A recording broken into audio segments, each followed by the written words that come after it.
Muy buenos días, soy Emanuel Mesa, vicerrector de Desarrollo y Promoción de la Universidad Latina de América, y tengo el gusto de encontrarme hoy con el maestro Antonio Adalberto Cravioto Batarse, ganador del Premio Bellas Artes de Literatura José Rubén Romero 2022. Estamos en la bella y señorial ciudad de Morelia. Nos visita el maestro desde Torreón, Coahuila. Es un gusto tenerte, maestro. Bienvenido nuevamente a Morelia. Muchas gracias, Muchísimas Manuel. gracias por el espacio.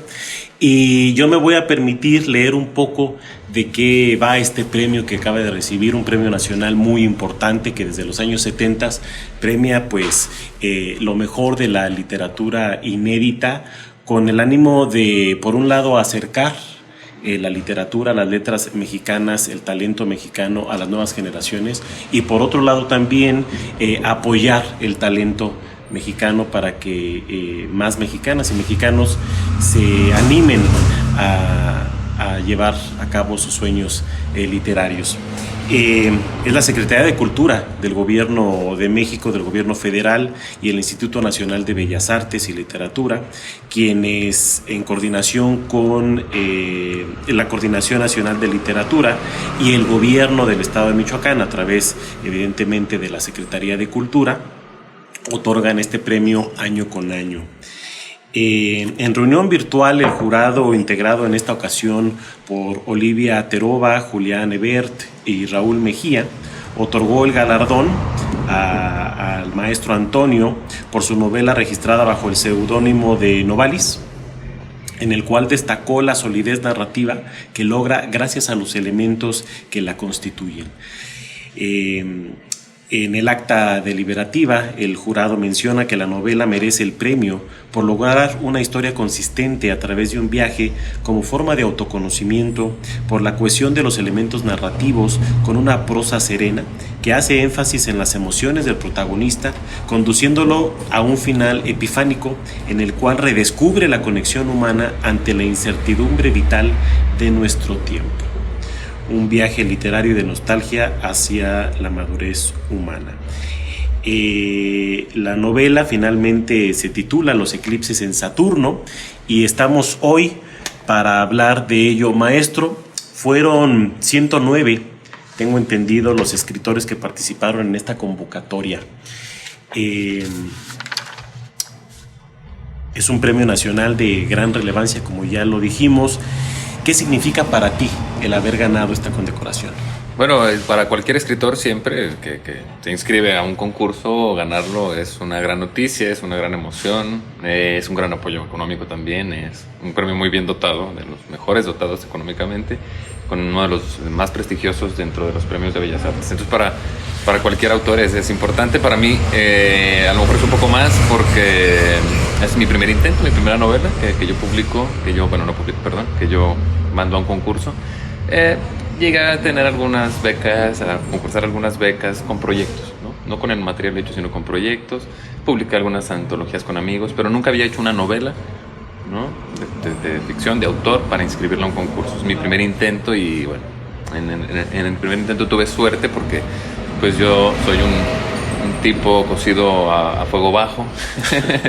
Soy muy autoexigente, me autoflagelo a veces un poco, y entonces decía, no, ¿cómo voy a concursar con esto? ¿No? Entonces, esta historia la empecé hace muchos años, cuando tenía unos 20 años más o menos, un pedazo pues de la historia, y topaba con callejones, ¿no? Todos aquellos que quieran escribir tienen que saber que no importa qué tan buena sea tu idea, siempre vas a necesitar estrategias, recursos, revisiones, hacerte para atrás tantito para buscar por dónde avanzar. Si tú crees que una historia puede surgir de pronto mágicamente, que el lenguaje te va a ayudar a llevarla así de corrido, pues generalmente no ocurre. O no te das cuenta que la historia se perdió, o topas con un callejón, ¿no?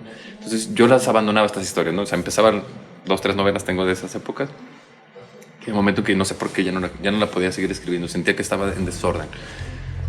Las dejé mi intención literaria porque pues la vida te va persiguiendo, ¿no? Y empecé a trabajar como corrector de estilo, como editor de libros, de texto, como editor de materiales de todo tipo, tesis, copywriting de marcas, de cosas, identidad corporativa. Empecé a generar textos y a corregir y a editar textos de todo tipo. Entonces eso me dio como muchas herramientas a lo largo de los años para les digo, aprender cómo no debía escribir. No Sí, cómo sí. deber. El cómo deber es algo muy personal, pero sí la edición me ayudó a saber exactamente todas las formas en que no debía escribir. Todas las intenciones de los autores que yo revisaba que eran buenas, pero ver en ellos reflejados ciertos problemas que yo tenía a la hora de escribir. Decir, claro, si el autor hiciera esto, si sacrificara este personaje, si sacrificara este adjetivo, ¿sí? Si pudiera empezar por acá, si pudiera sacrificar el principio y llevarlo, ¿sí? Mover, editar. Editar es dicen por ahí que el editor es un carnicero, ¿no?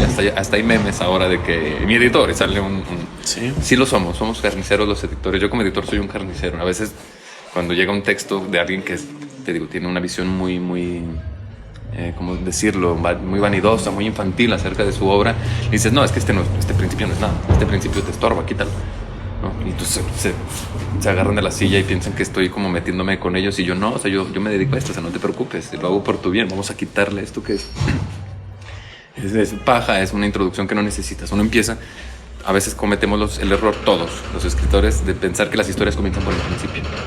Entonces quieres empezar como que cuando era chiquito fulano, lo primero que hizo, y no es así. La literatura generalmente empieza por en medio, por el final, por la parte más dramática, por una parte que no parece, sí, como una crónica de una muerte anunciada de Gabriel García Márquez. Empieza por el final. Empieza diciéndote que van a matar a Nazar y que nadie lo sabe, que todos lo saben menos él, ¿no? Y luego ya te empieza a contar la historia. No empieza desde el principio de la anécdota, sino te empieza anunciando el final. Bueno, se llama Crónica de una muerte anunciada, ¿no? Sí. Pues vaya, tenemos como muchos errores, como muchos vicios, ¿no? A la hora de escribir. Entonces yo todo eso lo aprendí con mi trabajo de edición, ¿no? Logré verme reflejado, logré separarme de la obra. Y hace unos meses que caí en algún momento de reflexión, no tenía un proyecto editorial en puerta, no tenía mucha ocupación, y dije, bueno, ya, hay un buen concurso que se llama José Rubén Romero, tengo esta novela, falta un buen tiempo, tengo el espacio. Saqué el texto del baúl de los recuerdos, que es una carpeta de Word, en realidad no es un baúl real físico, sino de mis archivos más antiguos. Saqué una computadora vieja que tenía, donde tenía esos textos, la conecté a ver si arrancaba, ¿no? Exporté de Windows 2000 pico el archivo y lo traje a mi nueva computadora, lo migré. Me dio un poco de vergüenza lo que había escrito porque la idea me gustaba mucho, pero tenía estos detalles, ¿no? Empecé a quitar adjetivos, empecé a llenar huecos que tenía la historia, a hacer puentes que no tenía, ¿sí? O sea, a cortar lo que sobraba, a poner lo que faltaba y a completarlo, porque solo era un pequeño porcentaje. Era como un 30%. ¿Editaste tu propia obra? Medité, sí. Logré separarme un poco de esa, como una doble personalidad, ¿no? Como un Mr. Hyde y un Dr. Jekyll, ¿no? Sí. Ninguno es malo ni bueno, ¿no? En este caso no hay una lucha entre el bien y el mal. Pero sí logré separarme mucho de la obra y verla con este ojo frío en un sentido positivo, ¿no? De decir, bueno, no.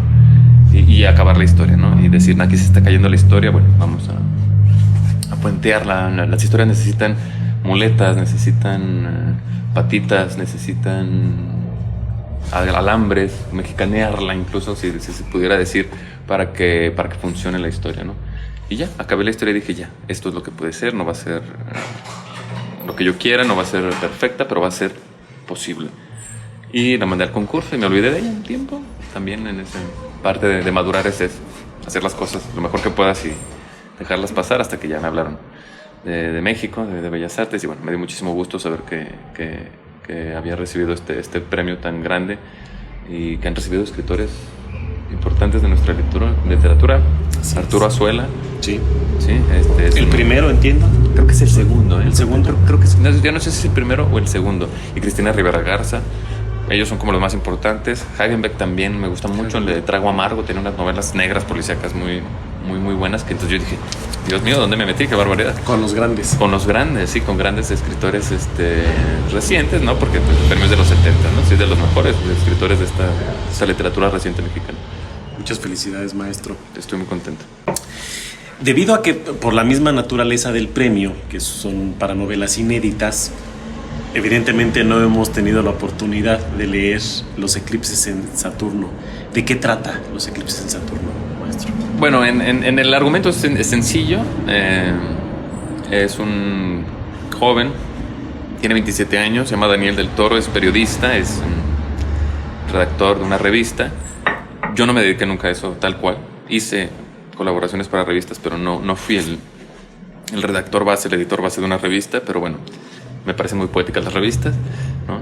No le quise poner mi experiencia tal cual, sino algo más bien transmutado acerca de mi experiencia. Está en el DF, eso sí lo hice yo. Vivir en el DF solo, tratando de buscar un espacio en esa ciudad tan grande, es una experiencia que marcó mi desarrollo, mi vida. Es duro, es gratificante y duro también a la vez estar en el DF, haciéndote suerte y pagando una renta inmensa por un cuarto pequeño en una azotea, ¿no? O sea, es que es algo que dices, Dios mío, por más dinero que gano no me alcanza, ¿no? Entonces él está en la Ciudad de México, trabaja en una revista que se llama El Mosquito, que es una broma, es un guiño. A ver si no se enoja. Hugo, precisamente, se llama el editor, que es el nombre del editor de La Mosca en la Pared, una revista de rock que cuando yo era niño, no sé si a Manuel le tocó, lo recuerde, era una revista de culto acerca del rock. Yo en mi pared tengo un póster de David Bowie, de La Mosca en la Pared. De La Mosca en la Pared. Sí. En aquellos años, digo, a los chavos que nos ven, a los menores de 25 menos, que supongo que es nuestro auditorio en este momento, pues en ese tiempo no podías conseguir música, ni imágenes, ni nada que no fuera en una revista, en un disco, Todos teníamos en nuestra casa la enciclopedia Barça, o la enciclopedia británica, o la española, ¿no? Y era la forma que podías investigar. No había Wikipedia, no había nada de eso. Entonces tenemos una fijación un poco fetichista, ¿no? Con estos objetos, con las revistas, con los discos. Tener un disco tengo un disco, tenías un material, ¿no? Tenías un objeto que a la vez era un LP, pero también era un objeto, ¿eh? Una relación con un fetiche, era un fetiche. Entonces cambiar un disco, no era, pues te presto mi disco, pero préstame uno tú, no era fácil, ¿no? O sea, había una gran... Esto no es bueno ni malo, simplemente era nuestro entretenimiento, era nuestra forma. Sí. Supongo que ahora hay muchísima música disponible, eso es muy bueno, ¿no? Mucha cultura libre, pero en aquel tiempo era como una cosa interesante. Entonces es un poco nostálgica, la novela es bastante nostálgica en ese aspecto. Entonces él trabaja en esta revista que se llama El Mosquito, que está en decadencia ya. Eso no le pasó a La Mosca simplemente desapareció. Sí. Desapareció. Pero aquí yo quise hacer una realidad alterna, y El Mosquito ya no es una revista de culto, sino que se ha convertido en un panfleto publicitario. Hay reportajes sobre excusados, sobre cepillos de dientes, sobre marcas de vitaminas, hay horóscopos, hay cartas de los lectores que tienen que inventar el mismo Daniel del Toro tiene que inventar las cartas de los lectores porque nadie escribe ya. ¿Qué si le pasó a otras publicaciones? ¿Qué si les pasó a otras publicaciones? Eso es verdad. En otras publicaciones terminan por... Eso es cierto, ¿eh? Terminan por inventar las cartas de los lectores. Y entonces a usted le toca hacer todo. Toca hacer horóscopos, reportajes sobre excusados, cartas de los lectores, y está empezando a perder la razón en medio de la soledad, la frustración y todo esto. Y bueno, ya voy a hablar un poco más de eso, de que dice que lo único que le gusta, ya estoy citando más o menos la novela, de escribir las cartas de los lectores era escribir los nombres, ¿no? Y entonces una es, ¿cómo se olvidé? El segundo nombre de Isabel Allende, entonces la firma, no me acuerdo cuál lo investigué en ese momento, ¿no? Entonces firma como parecido a como se llama Diego Velázquez, ¿no? Pero le pone Diego y otro apellido, ¿no? El mejor ¿cómo se llamaba el narcotraficante colombiano? Pablo Gaviria. Gaviria es el segundo apellido de Pablo Escobar. Entonces él le pone, firma Pablo Gaviria, pero es Pablo Escobar Gaviria. No es una broma, ¿no? Él piensa que con eso se va a dar cuenta alguien, que les está tomando el pelo, pero nadie se da cuenta, ¿no? Mete errores de dedo, así de que en vez de poner la elección presidencial, pone la erección presidencial. Así, le quita le cambia una L por una R, ¿no? Y pensando que eso lo va a meter a problemas, pero nadie se da cuenta, ¿no? Entonces está un poco perdido en esa búsqueda de reconocimiento. También es una crítica a eso, a nuestra excesiva búsqueda de reconocimiento, de fama, ya ni siquiera de dinero. Las generaciones ya buscan el puro reconocimiento, que incluso pues sería mejor que buscáramos el dinero, ¿no? Pero bueno, ni siquiera.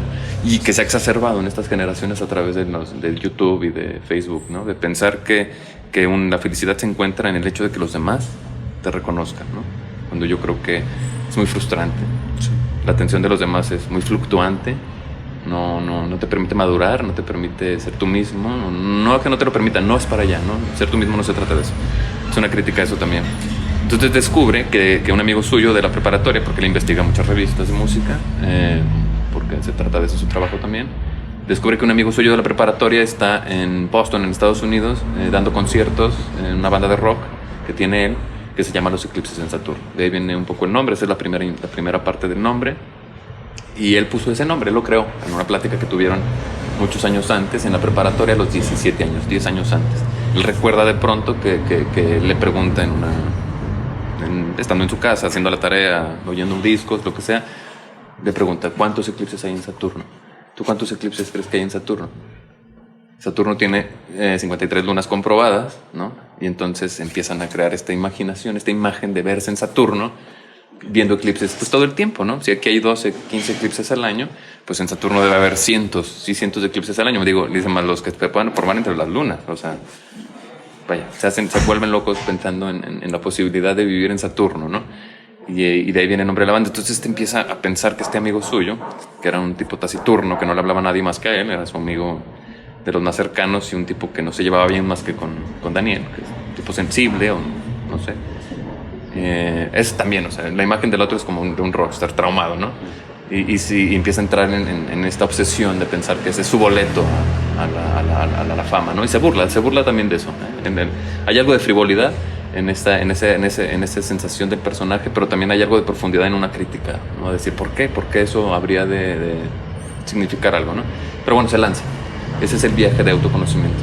Realmente se viaja a reencontrar a su amigo y viaja hacia el futuro, pero en realidad el viaje, como bien lo dice el jurado, es un viaje de autoconocimiento. Y ahí viene otra alusión al título, ¿no? La vida no es una línea de ir para allá, para adelante, como nos han hecho creer, como hemos creído que es la evolución, que es mejorar. Estábamos hablando fuera de cámara de eso, y mejorar indefinidamente. No, la vida son ciclos, la vida da vueltas siempre, ¿no? Entonces este viaje hacia el futuro es en realidad un viaje hacia el pasado, hacia el origen, ¿no? Hacia el retorno de la órbita. Y ahí es otro significado que tiene la novela, ¿no? La vida son ciclos y no lo podemos entender a veces, claramente, ¿no? No nos queda claro porque damos vueltas y no las podemos de pronto comprender. Quedamos como mareados, ¿no? Quedamos como que vamos a todo, queremos ir hacia adelante y regresamos al mismo punto. Sí. Porque no entendemos la naturaleza cíclica de nuestra existencia, ¿no? Digo, esa es mi visión. No sabemos, tampoco lo puedo comprobar que sea un ciclo o una línea. Son visiones históricas, políticas incluso. Pero bueno, de eso va el título. Y también habla pues, de la salud mental, ¿no? Saturno es una representación de la locura, siempre ha sido desde los griegos, una representación del temperamento taciturno, de la locura. Y te digo, la novela es muy nostálgica. Ya no les cuento más porque pues, de eso se trata, ¿no? ¿La podremos leer en algún momento? Eso. Pues el premio por sí mismo no implica la publicación de la novela. Como dices, es un estímulo a la creación más que a la publicación. Estuvimos allá hablando entre risa y risa de quién pone la imprenta, quién pone la edición. Bellas Artes pone esto, la Secretaría de Cultura la otra. También estuve muy cerca de la esposa del gobernador, de Grisel, que encanta la literatura. No tenía ella un compromiso real de estar ahí, político de estar ahí, pero su interés personal la llevó a querer participar en el premio, a entregarlo. Y yo dije, pues llegó ella y pues todo el mundo se movió hacia alrededor. Y dije, ¿quién es? Dijo, es la esposa del gobernador. Dije, qué barbaridad. Era un interés genuino de ella de participar. Después, ahora, al día de ayer estuvimos en Casa de Gobierno, bueno, no casa, no, en Palacio de Gobierno, aquí muy cerca de la catedral, con niños en las casas hogar, que ella tiene a su cargo como primera dama, como directora del DIF.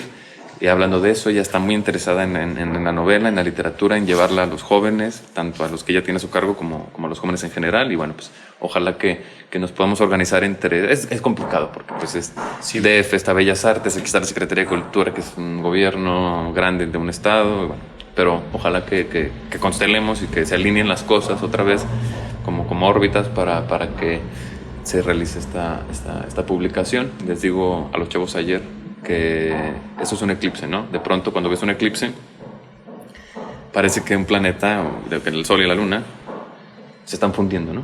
Que se están fundiendo. Esa es la gran aspiración del ser humano, ¿no? Eso me lo enseñó Octavio Paz. Todos los que leímos El laberinto de la soledad, lean El laberinto de la soledad.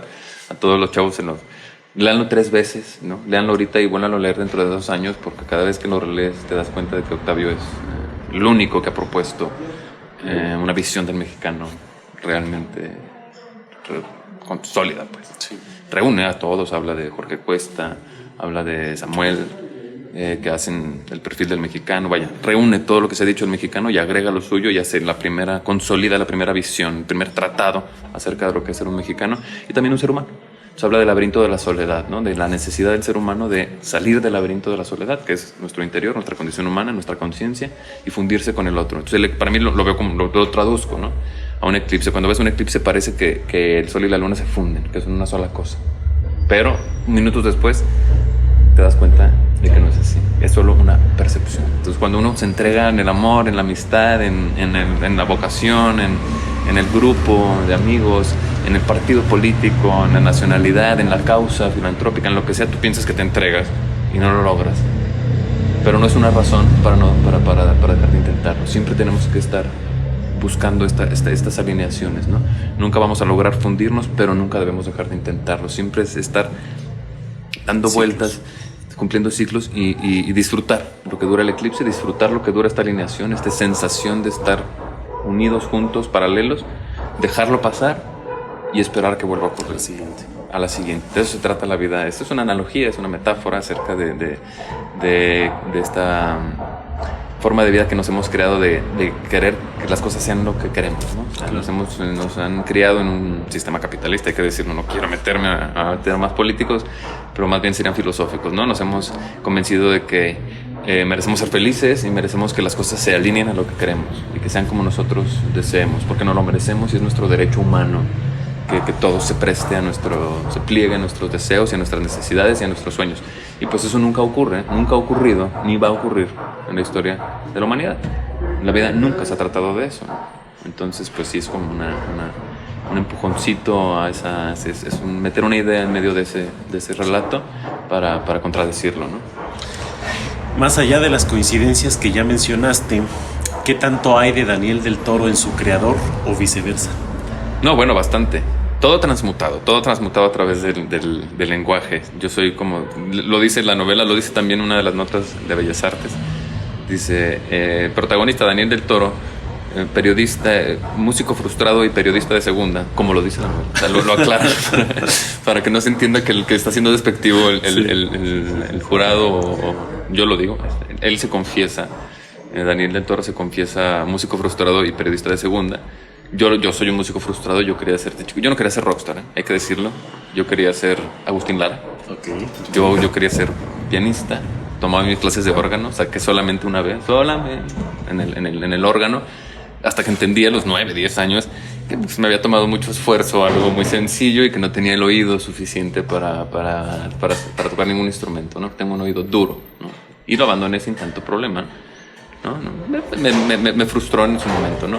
Todo esto es algo que para mí es algo normal, lo llevo al extremo en este personaje, ¿no? No lo llevo, lo pongo como un elemento más primordial.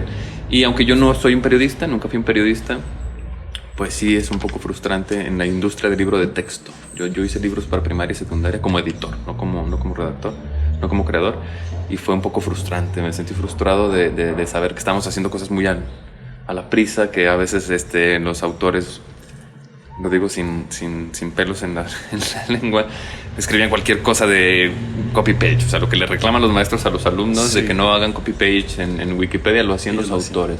Catedráticos de la Secretaría de Educación Pública, gente que ganaba 800 pesos por una cuartilla, hacían un trabajo muy, muy, muy superfluo, muy a la carrera, y yo como editor tenía que de pronto hacer todo claro que eso no pasó en ese año, por favor, o sea, que la independencia fue en el 850, por decir, ¿no? Es un ejemplo, cosas absurdas, ¿no? Que llegué a ver. Entonces, de algún modo, esa frustración editorial, ¿no?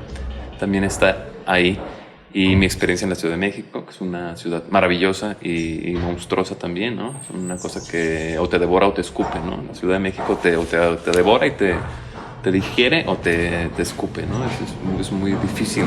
Esa ciudad es muy tremenda, es muy maravillosa, pero vivir en ella es complicado. Entonces sí, claro que hay mucho de mí en la novela, todo transmutado a través del lenguaje, de la narrativa, de la poesía. No es autobiográfica en una medida, no lo es, y sin embargo sí hay mucho de personaje.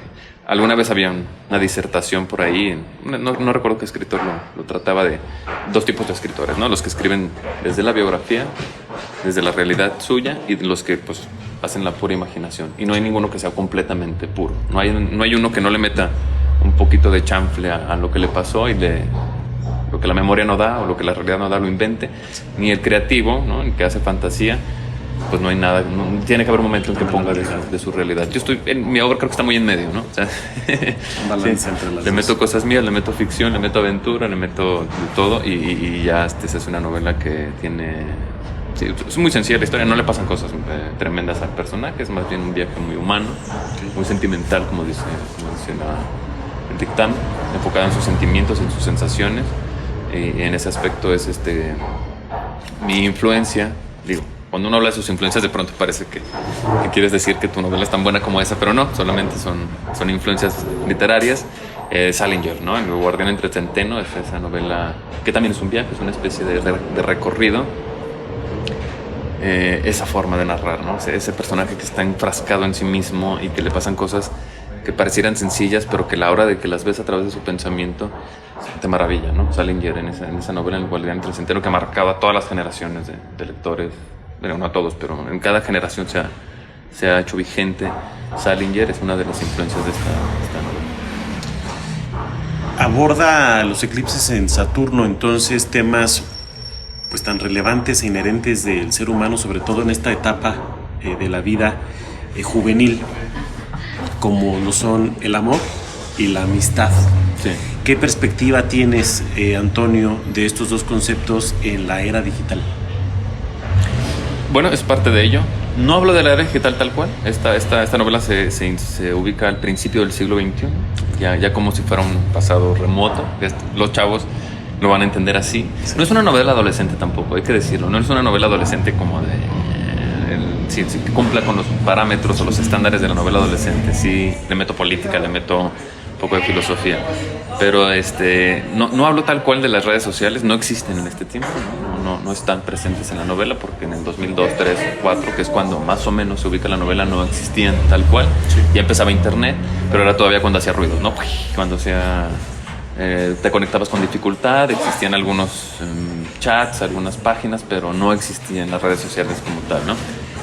Pero bueno, sí es como un pretende estar como en un tiempo, en una dimensión antecesora a esta época. Es complicado, es muy complicado para esta generación, no podemos, alguien me decía de que hay un meme muy bueno que decía, esas relaciones que empiezan en la mañana con una buena conversación en Facebook, en WhatsApp, y terminan por la tarde cuando te dejan en vista, ¿no? Dentro de esta sociedad de consumo, sociedad ahora de consumo digital, lo hace más abstracto, pues se han multiplicado las opciones, ¿no? De todo, las opciones de música y todo, pero también las opciones de elegir personas, ¿no? Eso es algo muy extraño, porque venimos de las historias de amor de nuestros abuelos, ¿no? Vivíamos en un pueblo, ¿no? Ella vivía enfrente de mi casa. Era mi vecina y salí y me enamoré de ella y la vi a los 9 años y dije, me voy a casar con esa señora, ¿no? Que la historia de García Márquez con su esposa, sí. La historia de Benedetti con su esposa. Esa más bien era de Benedetti. Benedetti se enamora de su vecina, que es la historia de Kevin Arnold en Los Años Maravillosos. No sé si recuerdas esa serie, que se enamora de Winnie Cooper, que es su vecina, ¿no? Y entonces se ven y todo. Está limitado que te tengas que enamorar de tu vecina, ¿no? Porque pues no hay más niñas en el pueblo, ¿no? Entonces es una cosa como extraña, también tiene su problemática. Pero ¿qué pasa cuando tienes cientos de personas? Véanse las comillas, en internet, ¿no? Y entonces le mandas un mensaje a todas las personas, tú recibes mensajes de todas las personas y le mandas a todas las personas, las opciones se pierden, ¿no? Le llamo las opciones malditas, así se llama. Es una cuestión histórica muy profunda. La novela no trata sobre esto, la novela es muy anecdótica, pero tiene todo esto de fondo, ¿no? Las novelas valen por lo que dicen, pero más que nada por lo que tienen detrás, ¿no? Todas. Entonces venimos de una era desde el medioevo donde no había opciones, ¿no? Donde todo se percibía como una limitación, se percibía como una fatalidad, como una limitación donde no podemos más que hacer lo que podemos hacer, lo que tenemos que hacer, el mandato de Dios, de los padres, de la familia, de la sociedad que nos constreñía, ¿no? Y entonces pensamos, los seres humanos, estoy hablando de una cuestión histórica, que la libertad y las opciones nos van a dar esa felicidad que no nos dieron, ¿no? Que no tuvimos en esa limitación.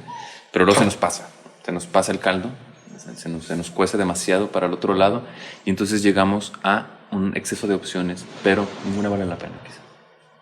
Ese es el problema, carecen de profundidad. Todo lo que gana extensión pierde profundidad. Esto es una cuestión metodológica, le pasó al Imperio Romano, le pasa a todo. Lo que gana extensión, ¿sí? Cuando tienes más opciones, pierden profundidad. No puede ser de ningún otro modo. Es una cuestión como la física o la gravedad.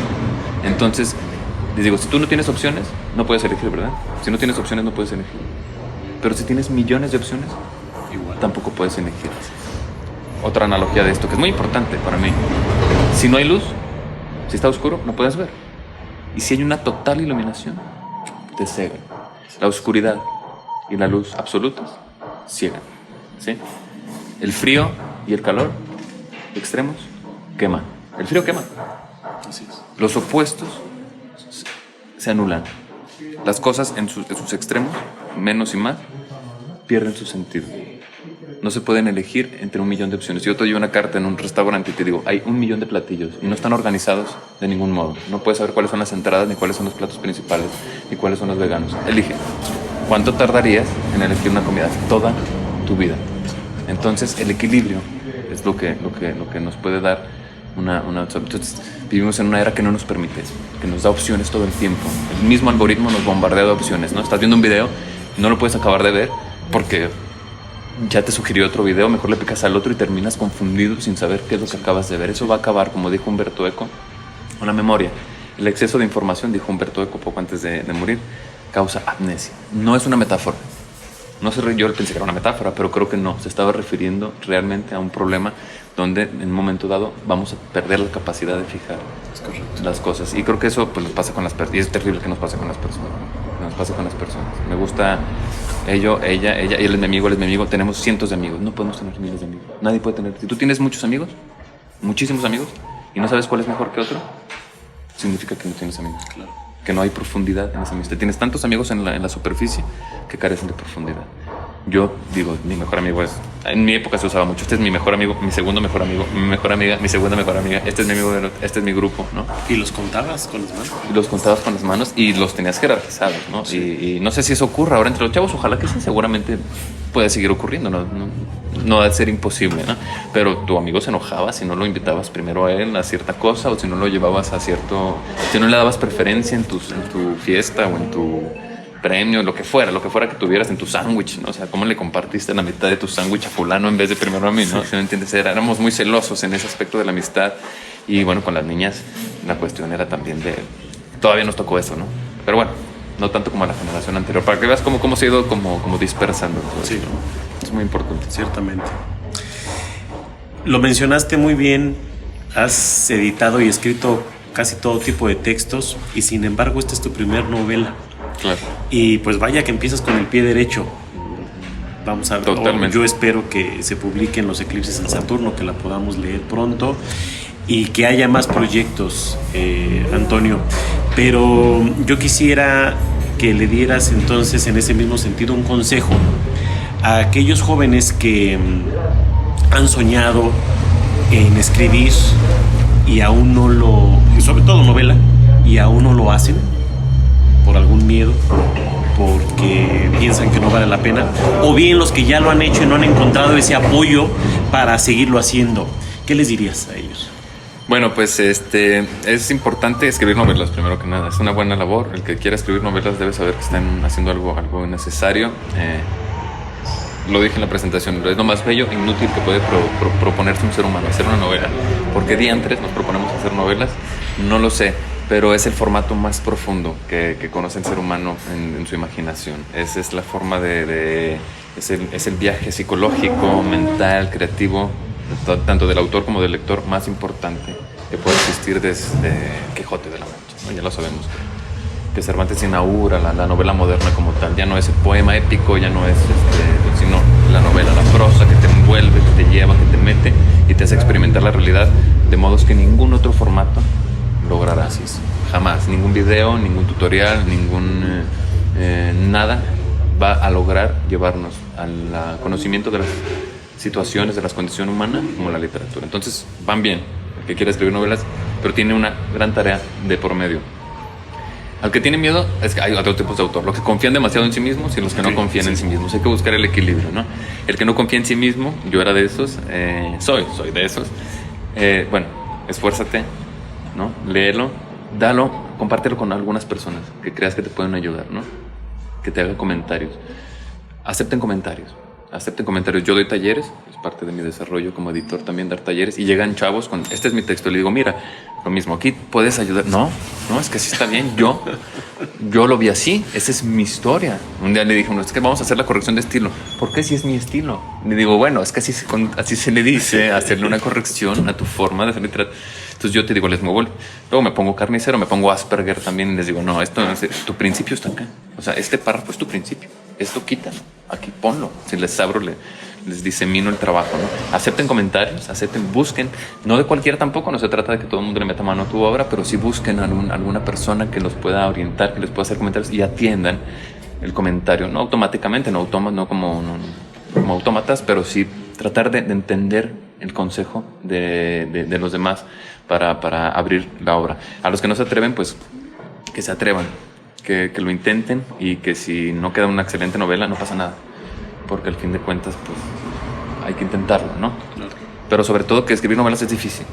Se necesita paciencia, se necesita reconstruir, se necesita reconfigurar, se necesita buscar caminos y se necesita mucha paciencia. No pasa nada. Si tienen 25 años, 20, 30 años, o los que tengan, no se acaba el tiempo en la novela. Eso es lo que tiene la novela. Todavía está el día de hoy, al parecer, ¿no? Si quieres ser futbolista, pues ya, ¿no? De 18 tienes que estar ya en segunda división para que llegues a primera a los 20 y te puedas jubilar a los 35.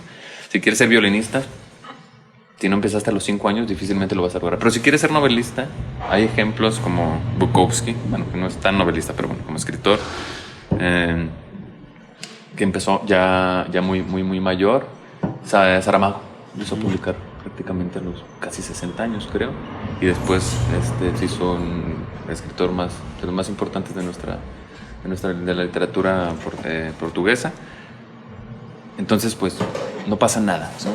Relájense, tómense el tiempo, pueden fracasar, no pasa nada. La literatura da muchas oportunidades. Me dicen, ¿qué joven eres? ¿No? Digo, pues tengo 38, ya voy a la mitad de la expectativa de vida. Pero como escritor está bien. Tener un premio a los 38 años es como, pues, está todo a dar. Márquez escribió 100 años de soledad a los 40. Julio Cortázar escribió Rayuela a los 44, 45 años. Digo, eran escritores que ya tenían tiempo, pero llegaron a sus obras más grandes ya después de los 40 años, ¿no? Entonces, relájense y esfuércense nada más. Así. Respirar profundo y corregir, ¿no? Reconstruir tu obra y revisarla y volverla a leer, tratar de verla con otros ojos para poderla mejorar. Así es. Finalmente, maestro, ¿qué mensaje les mandas a la comunidad estudiantil de la UNLA, comunidad docente, a los dos? Un mensaje final para ellos que nos ven y nos leen. Pues que sigan estudiando, que se esfuercen por convivir, por hacer las cosas juntos. La cátedra es importante, la cátedra en vivo. A los profes que sean más como los profes de antes, ¿no? Y a los chicos que no sean, como le llaman la generación de cristal, ahora les llaman, ¿no? Nos convencieron de que, te digo, es una cosa grave. Yo le llamo la generación Barney, perdón. Espero que se escapen de esto los que estén, digo, los que vayan a llegar a la universidad ya implica tener a estar más fuera de eso, ¿no? Pero sí nos convencimos de que somos especiales y todo, y sí lo somos seres humanos, tenemos derechos y todo, pero no hay mejor profesor que el que te reta, ¿no? El que te reprueba, que el que te la pone difícil, el que te pone su trabajo constructivo, que es transcribir unas páginas de aquí para allá nada más porque sí. Los profesores barco no te van a enseñar nada. Los que te quieran, no te tiene que motivar el profesor, motívense ustedes mismos, porque así es la vida. Fuera de la escuela, pues no hay forma de que alguien te vaya a hacer el trabajo, te vaya a hacer la vida fácil, ¿no? La vida es compleja, vale la pena, enamórense, no tengan miedo a enamorarse, sobre todo los chavos les digo eso, que se rompan el corazón muchas veces, no importa, la vida vale la pena, es para no aburrirse. Muy aburrido, ¿no? Alguien decía, les digo que lo único peor que tener el corazón lleno de heridas es no tener heridas en el corazón, porque significa que no te has enamorado y que no has vivido las cosas, ¿no? Siento que también eso es algo que no sé, antes la gente se enamoraba muchísimo, incluso se enamoraba de la nada. Entonces, que vivan la vida, tengan amigos, enamórense, estudien, trabajen y sigan adelante y vivan lo más cerca posible. Maestro Antonio Cravioto Batarse, ganador del Premio Bellas Artes de Novela José Rubén Romero 2022. Muchísimas gracias por el espacio. Emanuel, Espero un gusto. nuestra comunidad estudiantil o docente así lo disfrute. Gracias nuevamente, Universidad Latina de América, al Bienestar por la Cultura.